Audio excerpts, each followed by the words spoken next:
Okay, yeah.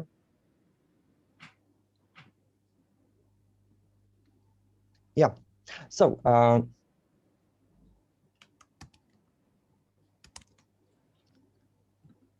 that was rather interesting that that we've got this panel connected with Russian education problems here in like New Zealand. You know, that's pretty much an unusual story. Yeah, that was a sort of challenging, but inspiring in a way, because basically, as you see, it's always you need to clarify the context much, yeah, so for understanding what's going on, yeah, and try to be not too specific, but rather jumping into some broad ideas, yeah, for our conversation. So Alexandra, would you like to begin, or you want me to begin? How do you feel? Hello, dear colleagues. Okay, I can begin. And Fine. uh, can Tatiana Pernikova visit our session? Or cannot she? The story is that Where is Tatiana, she? uh, Okay, as far as I know, maybe the information has changed recently, but as far as I know, she is not going to participate with with her report, yeah, with her presentation. So there is, and there won't be anybody from this team. So probably we can start with you easily. There's no any hesitations at all. okay. Thank you for information.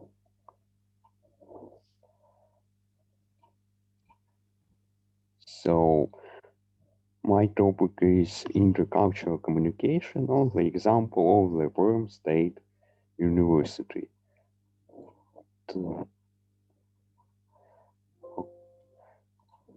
Okay, first of all, mm, I should begin with a quotation. Well-known philosopher and historian of culture Bieber said, simultaneity of various cultures, punches in eyes and minds turns out to be the true phenomenon of the contemporary human's everyday being. The aforementioned phrase is very true to life, and even in sparsely populated provinces of any country, we can find examples of simultaneity of cultures and different types of interaction between them. The foreign students community in provincial cities of Russia can be a very curious phenomenon to be analyzed, and the case of the Perm State University is representative because in that university the number of international students is relatively high.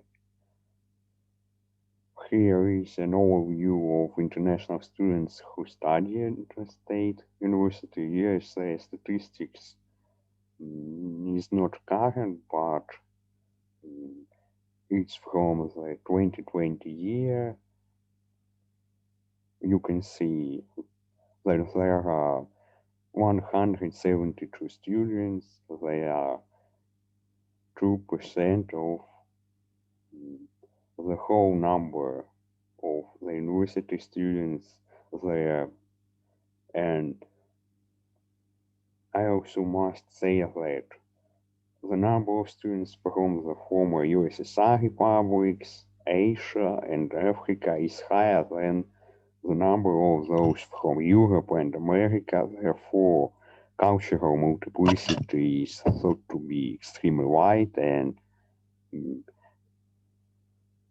it's not only a European community.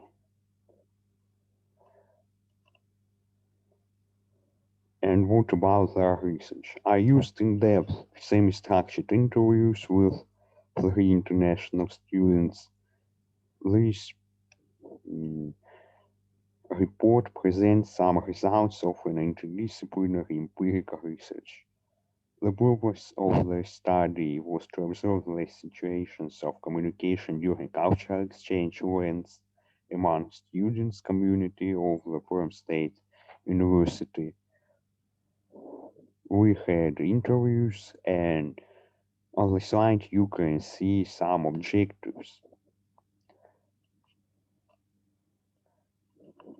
Well, this was the work which I fulfilled as an assignment of the press office of the university, which was a part of the Department of Public Relations.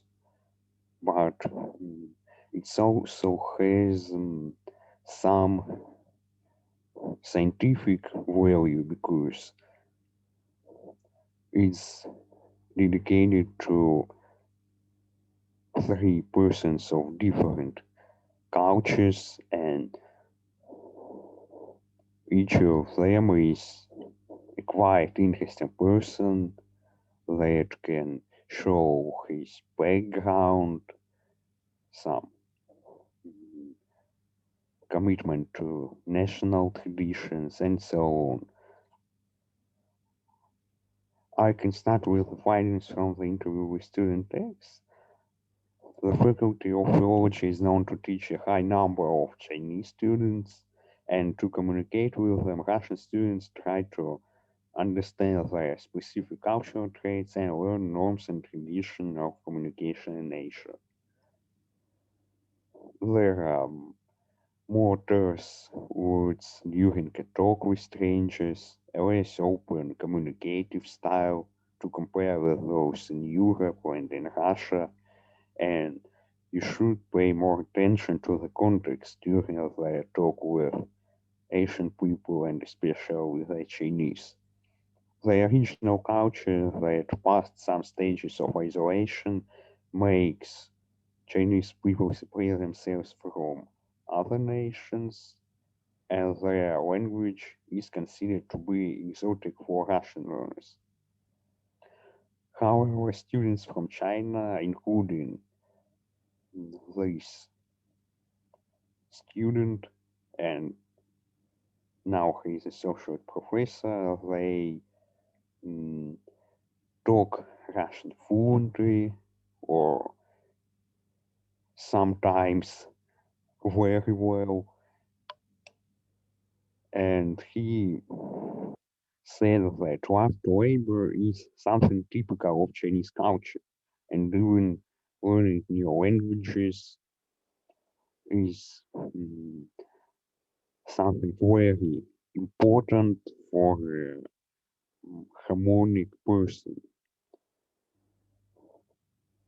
The idea of harmony is another reason for high motivation to learn other disciplines, and according to it, a wise person must dedicate himself to both theory and practice. His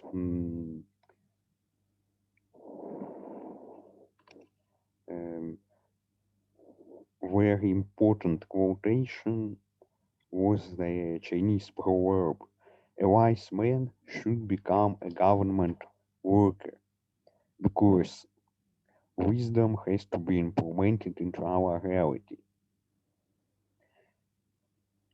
So it's a very interesting phenomenon to observe the traits of some Chinese philosophical thoughts in the interview, and after the interaction with the student from China, I can say that he showed great communication skills and introduced lots of university professors, PR employees, and students to Chinese culture. In addition, many events show university organizes sincere attempts to make two cultures closer. Since 2017, Chinese New Year's Day, or the holiday of spring, has been celebrated in the Students' Palace of Culture. In 2019, Russian and Chinese students performed a short play, and the hosts, disguised as Russian folklore characters, Father Frost and Snowman, and the event was highly appreciated for artistic value and for cross-cultural awareness. The experience of communication with African students was different from the experience with the Chinese. First of all, the idea of order and the cult of a universal harmonic person developed in ancient Chinese culture continue to be bright features of this local civilization, whereas Senegal, a former French colony, was made up of very different ethnicities living in groups without mm, one particular cultural matrix. Students from Senegal that teach that are taught at the Perm State University learn various sciences and humanities and have a small students community. Mm, the majority of them are from the Wolof ethnicity, including the student which I had interview with, and he spoke Russian and English at a high level. He said, well, first of all, I hate a lot of different opinions about Russian people, both positive and negative ones. I rather wanted to rely on my own vision. The Russian people I know are open-minded and sincere. It's comfortable to live among the Russians. Yes, he had a quite positive opinion about Russia when he started to live here and to study at the university, but once he and his friend were invited to visit the gallery of Perm, but they did not come. Why? Most students are Muslim, therefore, if we invite them to an event on Friday, day of worship in Islam, they cannot go to museums, galleries, and theaters. As a result, for communication, we need to understand whether there are some cultural restrictions. But in whole, it was a quite positive experience to have an interview with him and with his friend. Communication with the European Union students is also interesting and fruitful, as one young physicist was a French student, someone from um, the press office asked him about fencing card, mass musketeers, dry wine, and cheese. The answer of the student was, well, people tend to create stereotypes.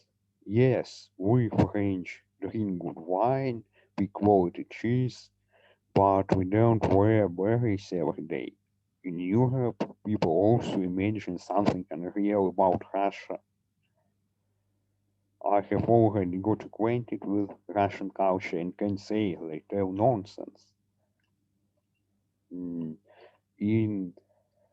18th, 19th centuries, French was popular among the nobility of the Russian Empire. Therefore, French culture has been taken for highly aesthetic since that time. Alexandre Dumas became one of the most read writers in Russia.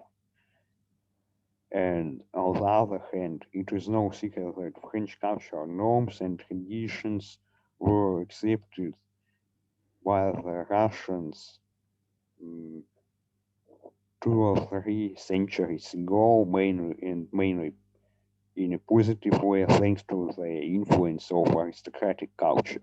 On the other hand, French stereotypes about the Russians are not systematic and are mostly connected with some historical events, for example, Napoleonic Wars,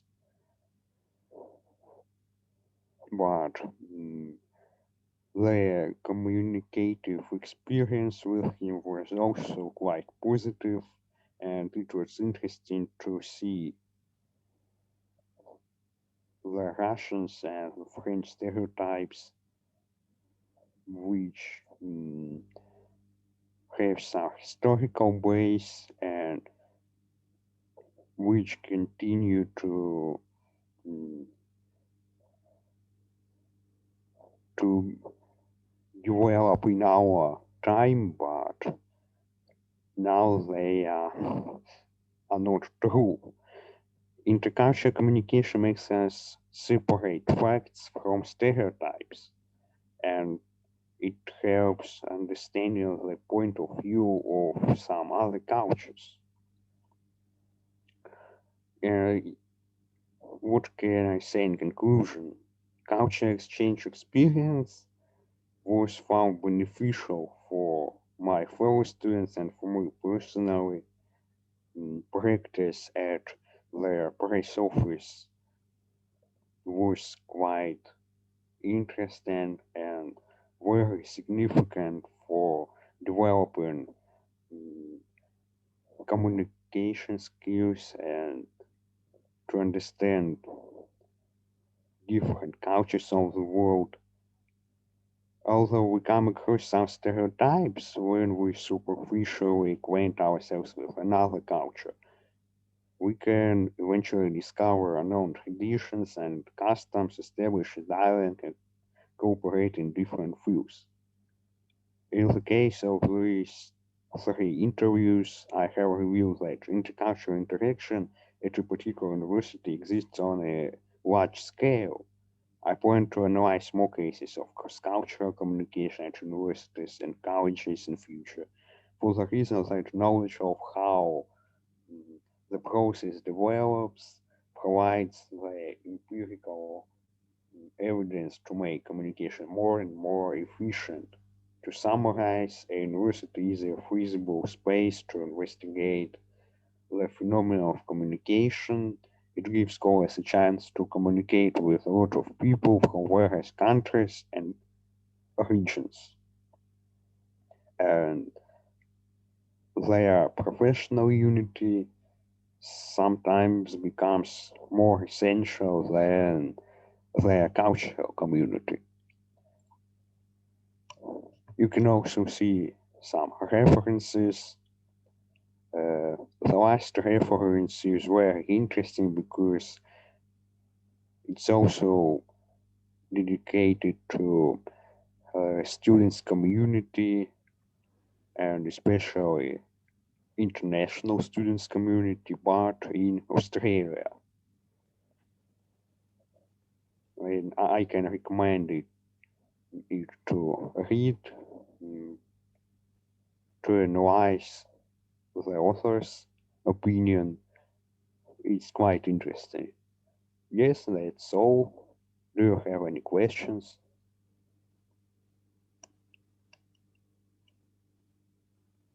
So, my friends, who's got any questions? Okay. Yeah, I've got couple of questions. Yeah, just to clarify some positions there. So, firstly, it's just a matter of information. Why people from Senegal has come to Perm?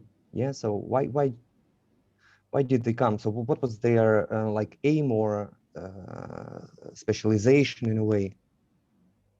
Okay. Um, this concrete student is a linguist, so Mm-hmm. for him it's a good experience of learning different languages. Mm, About Senegal in common, I can say that Senegalese students have different specializations, but he and some of his friends philologists, so maybe mm, they know French, English, and try to understand Russian culture and study the Russian language, which is also very interesting. hard to learn.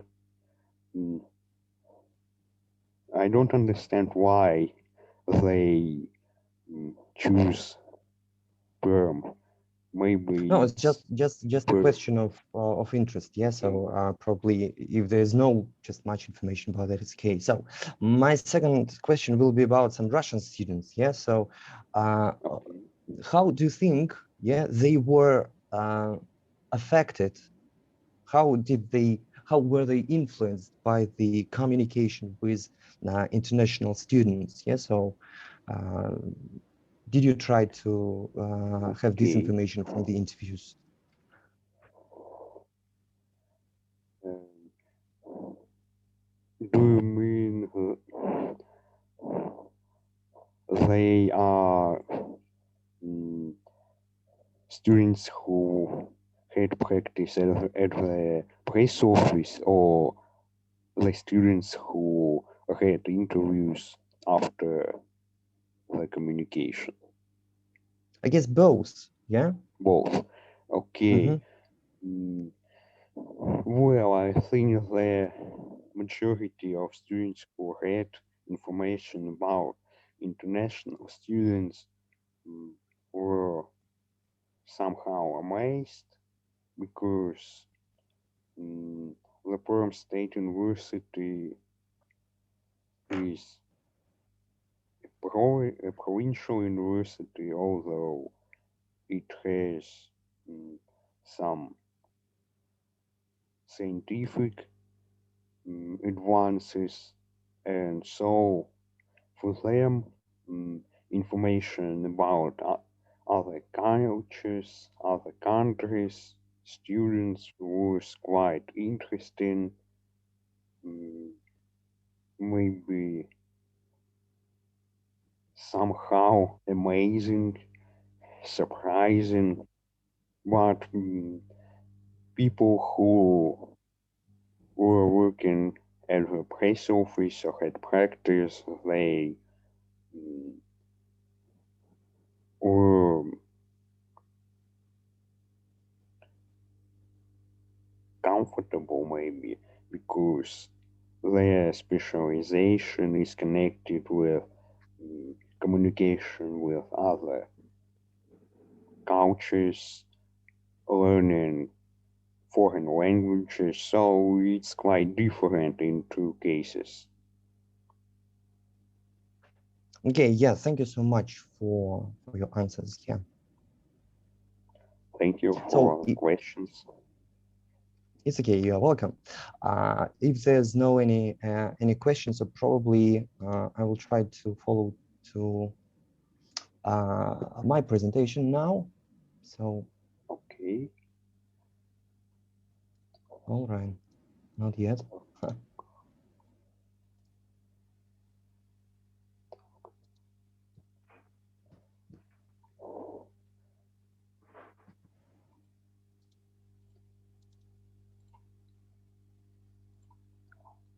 Oh, cool, nice.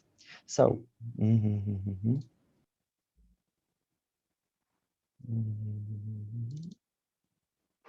right. So, does it work? Oh, yeah. Yes, it works. Yeah, I see, but you know, this slideshow doesn't work.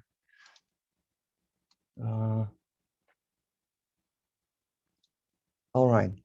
So, dear friends, the presentation I want to have now is basically connected with two important things, yeah, for English language learning, yeah, and academic language learning, which is basically deals with learning idioms, yeah, by academic students, yeah, so students of our university, Higher School of Economics in St. Petersburg. And this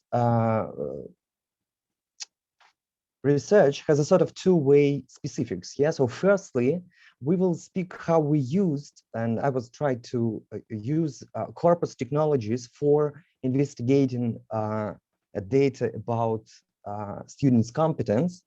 And the second point is that we try to do some sort of academic research into how students, they've got some sort of competence of using idioms in academic style. And we used students of Faculty of Law. They were first-year students, and we used assessment task for creating our corpus in module number 4 in June 2020. So it was just exactly when the pandemic was at its peak in the Russian Federation, in particular. So why this research seems to be important to conduct, and I would say that it's not a clear research, but I would say and use the word pilot research, because I'm trying to pilot the technology of using corpus again, refreshing using corpus linguistics for getting information about our students, because since we understood everything about that probably 10 years ago, when we understood this technology, now for our teachers, something may change. And what is important here, by having this pilot, is also idioms. They are always, as linguistic units, they show to what extent the user of English is successful. So it shows fluency, to what extent the candidate understands successfully idioms, written or spoken, in our case, written, in the text, or how he or she uses that. So it's pretty important, because sometimes when we speak about high marks, it's always a difference there between two candidates. One is using idioms, the other not. So that's the difference, pretty much important.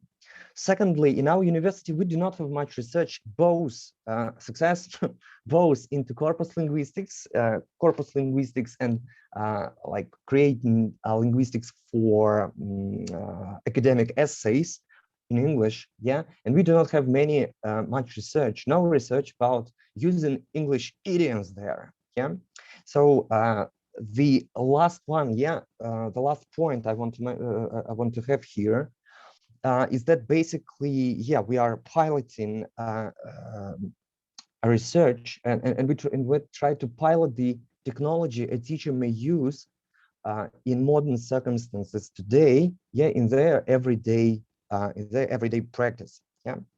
So first of all, in my presentation, I will speak about the context of the research. I will give some notes about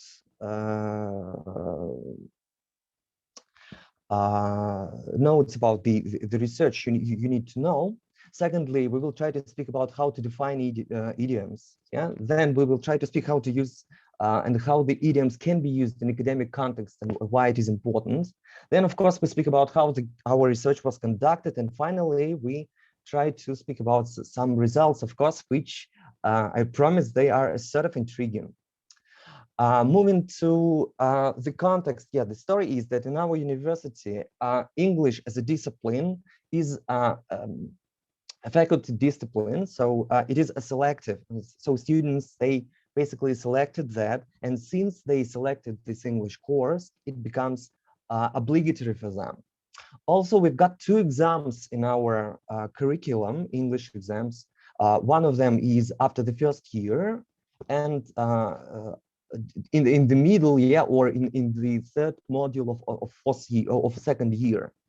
These exams are for all students, and they are obligatory. And finally, on the 4th year, many students, all students, they write research proposal paper, for connected with their final research. Secondly, what is important to know that we've got different things about assessments in our courses of English and in our tests and in our exams. And when we speak about especially essays, because this research is connected with creating corpus for students' essays, right? The practice for us was that these essays were actually handwritten. So each essay, student actually wrote, and then the teacher checked that. And so the point is that was the practice. But in the year 2020, pandemic made us change the practice. And in our university, we started doing assessment digitally. And so that means that people switch to typing instead of using handwriting for their essays. And that opened an opportunities for using corpus research, because before, if you want to have a corpus, yeah, you need to do hard work. And for teachers who's got, let's say, high load, yeah, high workload, many classes, many students, and so you do not have much time to create a corpus at home, yeah, at night. So, but since the people started doing that using typing, corpus research may become a sort of like possible and much easier. And as we later understand, it saves time and effort for us. Finally, of course, when we speak about this study, yeah, and I'm saying it's a pilot, yeah, so I'm trying to understand how it works, yeah, and generally it works, but still it's a pilot, and we need to discuss some limitations and ask some not very pleasant questions to ourselves. So first of all, of course, our corpus is not small, but it's not extended enough, and it doesn't have enough words for being conducted as a scientific corpus, clearly scientific corpus here. That's why it's a pilot study. But the story is that still, even if this corpus is not that full, we can say that, yeah, we can get some important information out of this corpus, because let's say we've got corpuses, big language corpuses, like any famous corpus of English language, yeah. So they've got millions of words, and people can use that widely.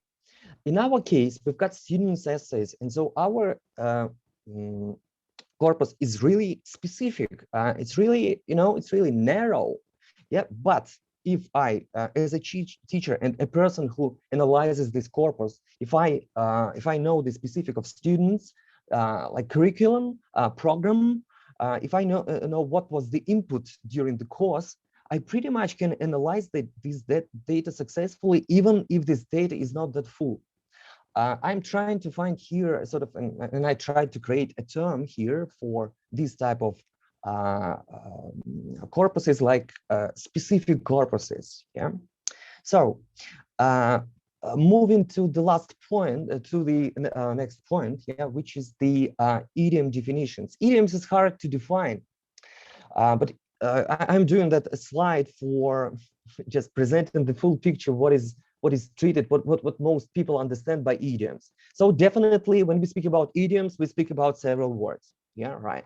So it has common meaning, definitely. Yeah. So we've got several words which have the same meaning, and from one word, from two words, we understand one meaning. Then, of course, which is important for idiom, is meaning of the idiom is difficult to predict. Yeah, that's why it is an idiom. And finally, which is quite a new approach, yeah, that idioms, they've got some communicative weight in the sentence. So that means that we use some particular aim when we use idioms, yeah. So when we say, when we use any idiom, yeah, like safe and sound, usually I've got some special reason for that, yeah. Not to say that it was okay telling, yeah, that I got back, I'm safe and sound. So that is, I want to just to stress something which is important. And so here are some examples of the problematic areas with the idioms. And we've got here like give up and alternates. All of them, they can be treated as idioms. Yeah, several words, why not? Yeah. So it's difficult to predict the meaning. Oh yeah, probably. So it has some sort of communicative aim, maybe because I will use odds and ends, yeah, and probably I will use any other word from common language. Maybe I've got some reasons for that as a speaker.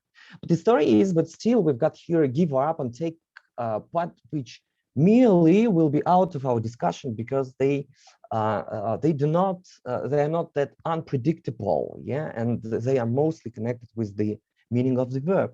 Yeah, and probably they do not have that much communicative weight there. Yeah, so they are more or less synonyms to like finishing, and the difference between them is mostly lexical rather than communicative. Yeah, but there are approaches, of course, which say that yeah, all of these words are idioms, but that's not our way of doing things. So how we will define idiom for this research? Of course, by that we mean yeah, several words. Yeah, we've got the degree of fixedness should be really high. Yeah, we can't predict anything. Yeah, and so we can't analyze the meaning, and probably we can say that yeah, it should have some sort of communicative point inside.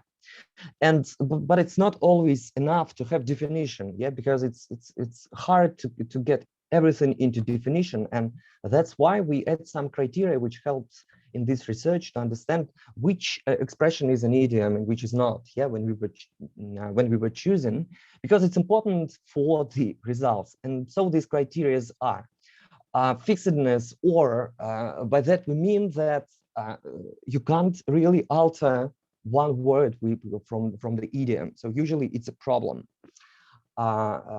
Usually it's a problem. You can have odds and ends, yeah. So you can put but here. So you can, but what's the sense of it?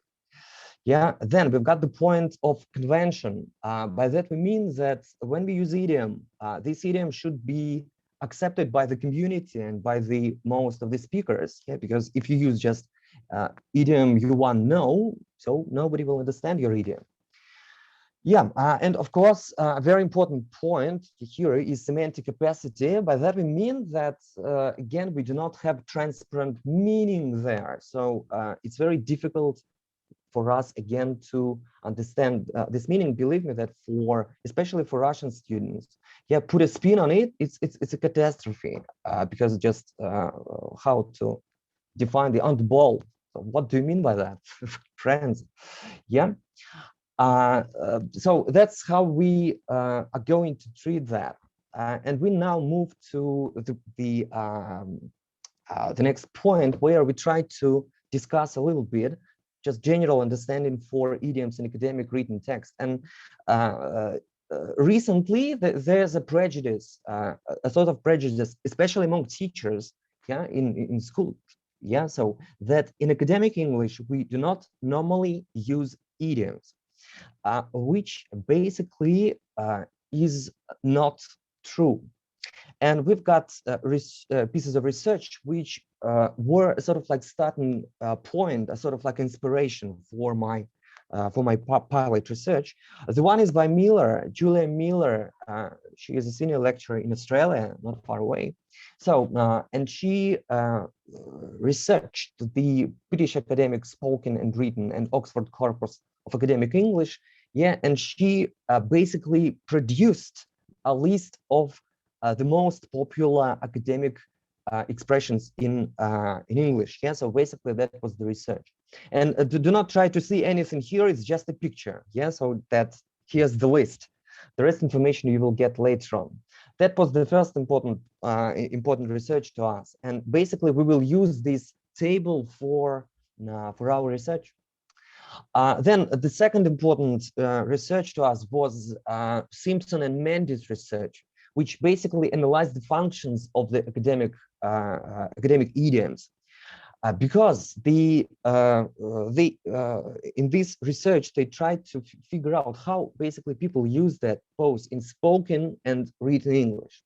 What is important for us is you've got here some functions as like evaluation, paraphrase, description, emphasis, meta-language, collaboration. So all of them can be used both by spoken and written idioms. But for us, I would like to pay attention to meta-language function, which basically dances around signposting in the text. So that is the most like popular way of using idioms in academic texts, written texts. Yeah. So when we use it to signpost, when the author wants to say, okay, to organize the context.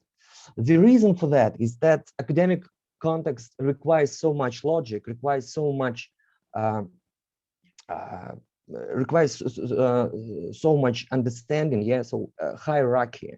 of units, yeah.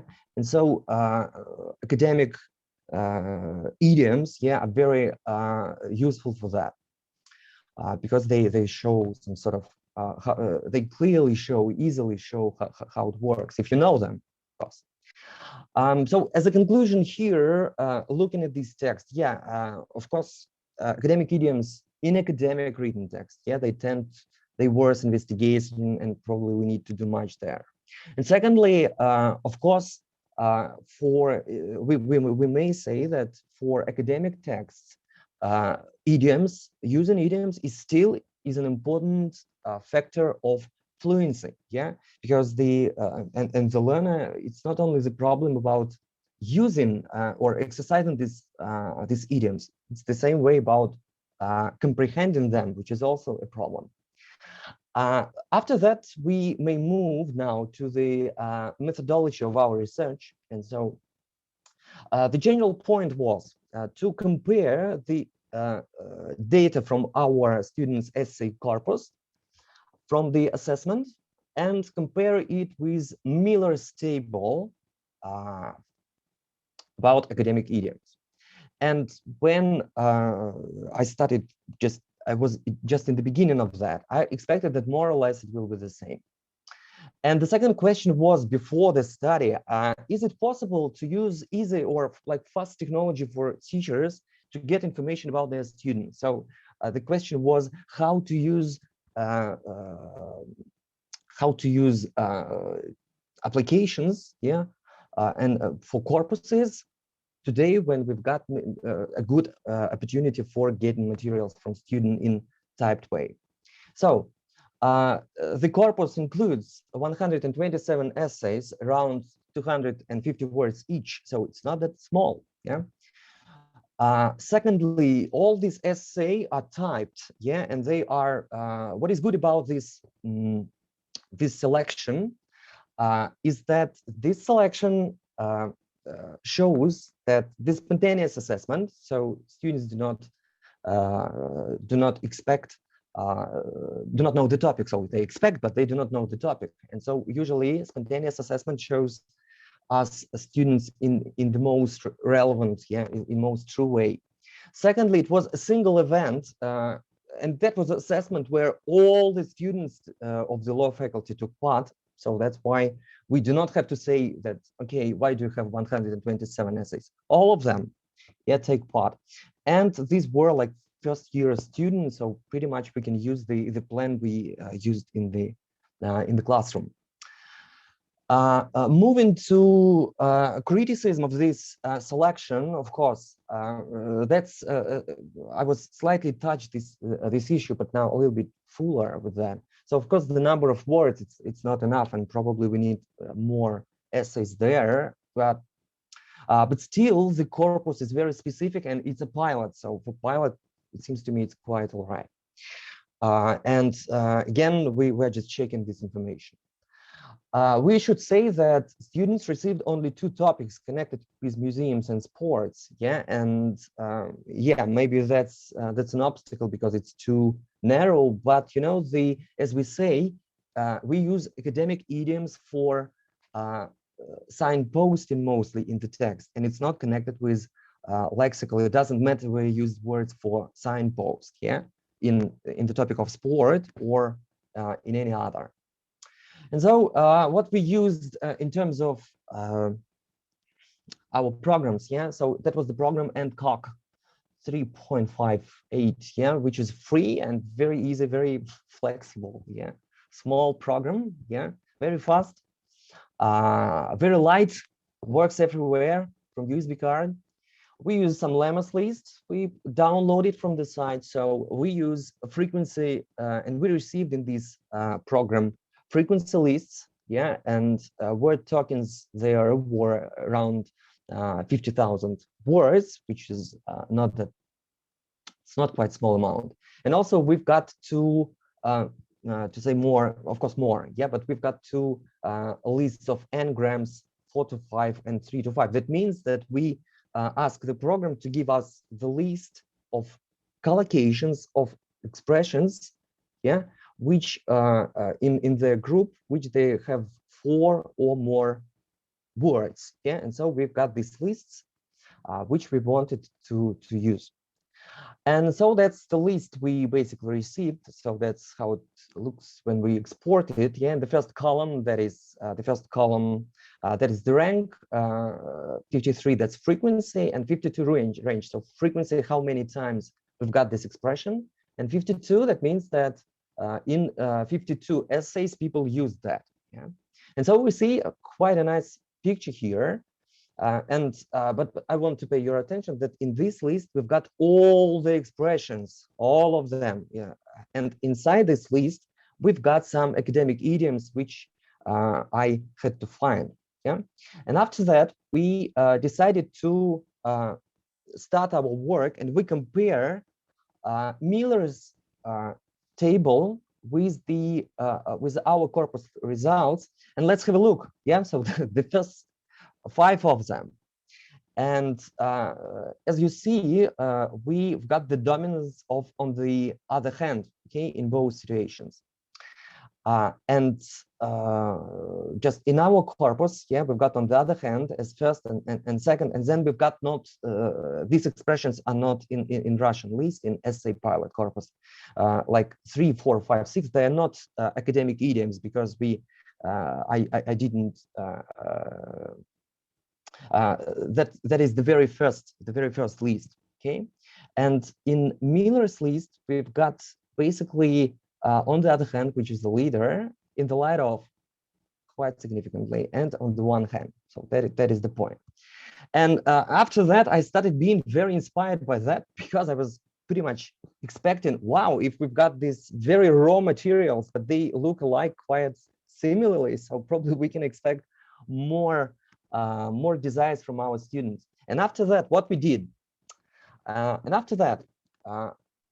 checked all the expressions from Miller's list in our corpus. That's what I did. Secondly, I checked all the lists and checked all the academic idioms, yeah, in these lists. That's what I did. And I wanted to receive our particular frequency list for academic idioms. And here's the one. Here you are, great and significant, and that's full. You know, that is the story we got about using idioms. On the one hand, and on the other hand, yeah, they are 2 most popular, and then we've got only 2 other academic idioms there, like make sense and taken into account, which we used in total 4 times in 4 different essays. But what is important here, yes, so pay attention, please. In this frequency list, we've got this IPM indicator, yes, so when we count that per million. And so this basically helps us to understand the level of frequency, and pay attention that on the other hand, in Russian corpus, we've got 701, yeah, and 410, but in the Miller's list, we've got the same, this frequency indicator, just 88. Wow. So it's just we can have the idiom that our students use on the other hand, and on the other hand, far more in a more broad basis. Yes, so that is the story. And we have to analyze this list somehow. And of course, probably we've got the solution that probably, yeah, our students, they might have some problem with studying academic idioms. Probably they've got some. And we can say that, yeah, for academic idioms, no competence in use of idioms. And we see that even if they've got these 2, the most popular expressions here, yeah, we can say that this use is quite mechanical. It shows that we use this as a mechanical use. The story is that when we study, when we are getting ready the students for the exams, yeah, we learn them how to write essays. And in the essays, one of the most popular sample, yeah, for the essay, for beginning the paragraph on the one hand, on the other hand, and that's what they do. And so for them, it's the first strategy to do, and especially when they panic, it's an exam. So what they do it, they know it. Yeah. So on the other hand, yeah, and this is it. So that's why I call it essay sample pressure when the point when we cannot basically understand how to when the students they pressurized by the responsibility.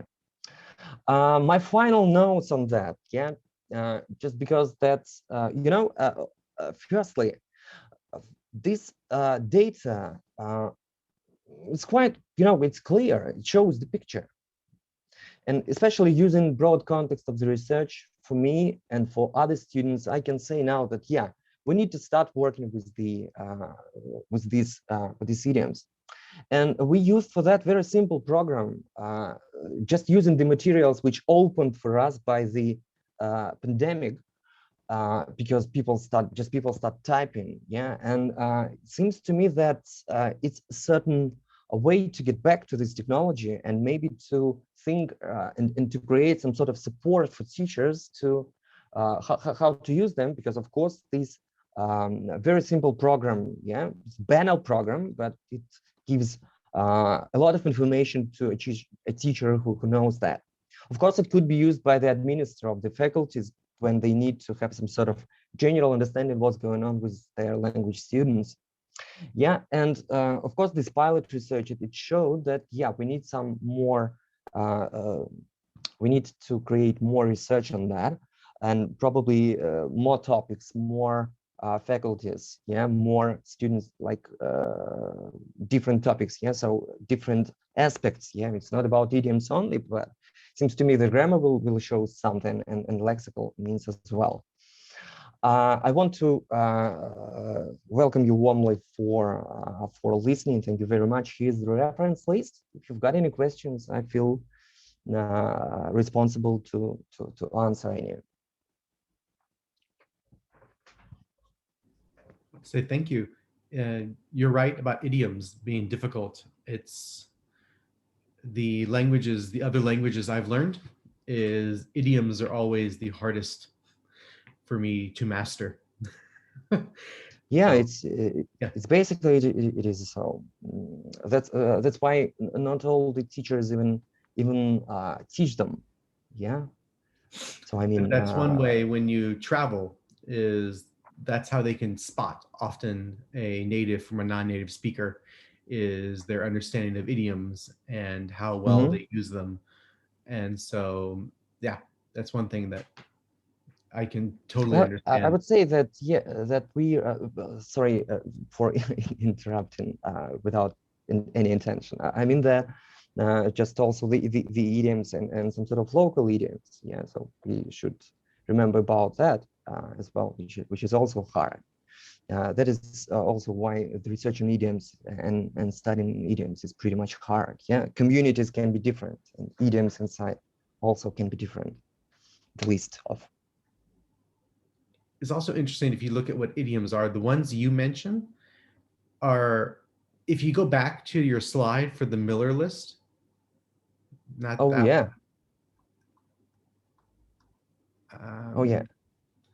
Is well, that? even well, no. Go to the other one. That's bigger. The bigger picture. Oh yeah. That one here even. These four, even if you look at these, I think that what's interesting is, and I'm sure you've seen this, if you look to idioms themselves, is these don't have a whole lot of historical context to them. But in other languages, there's a lot, the idioms have a lot of historical context to them, and that's why they are the way they are. And that's another thing of why they create the way they are. Like these linguistically are really just like, on the other hand, it does have some historical aspect to it. On the one hand, it does. And those two do have some historical aspects to them. And the history is interesting to both of those. But like in French, like one of my other languages is French. And, you know, in English, we have this phrase, it's a piece of cake. Mm-hmm. So it's like, it's easy, but you can't translate that idiom directly or that phrase directly into French. They just say, c'est du gâteau. C'est du gâteau. It's just, it is a different way to say it because that's how it was said during the time of Marie Antoinette. And so the phrase has come all the way from Marie Antoinette to today, the same idiom. And so the idiom is remained the same because they want to remember Marie Antoinette and how she said it. So the history of idioms is also really interesting. Not just how we use them, but how they came about is really interesting. Yeah, I think for this point, I think of course that if we speak about etymology of that, yeah, so or how it changed, how it worked. So yeah, that's true. And in a way, some idioms we can say that they've lost these tracks to us completely, but some of them they are still fresh.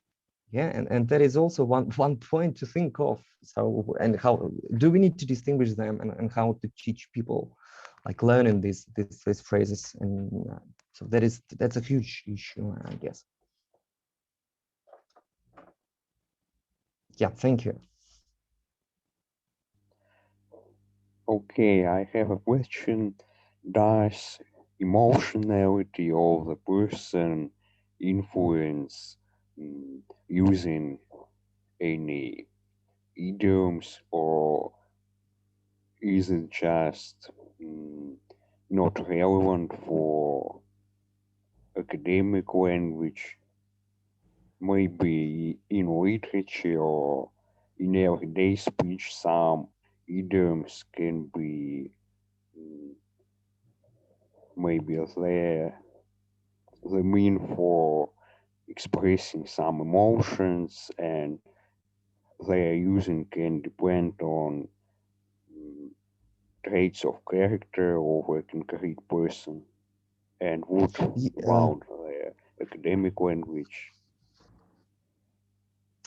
If we try to speak about the distinction between academic and non-academic register, yeah, so if we try to distinguish them, of course you are right saying that okay, we're not happy when we see emotional language in academic writing, yeah, so it's Yes, of course text could be to a certain extent emotional, yeah.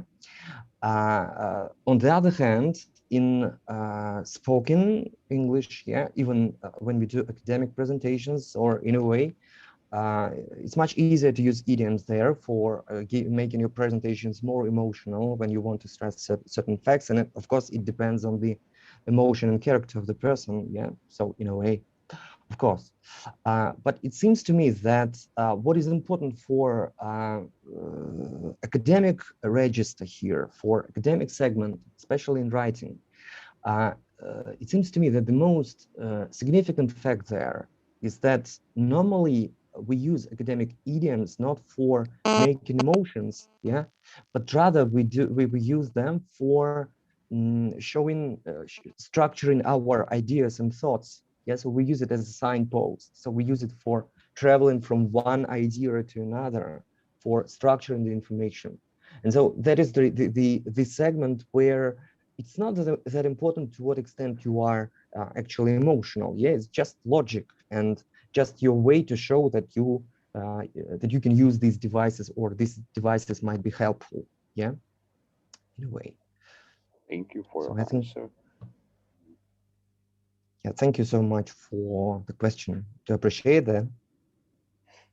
You're welcome.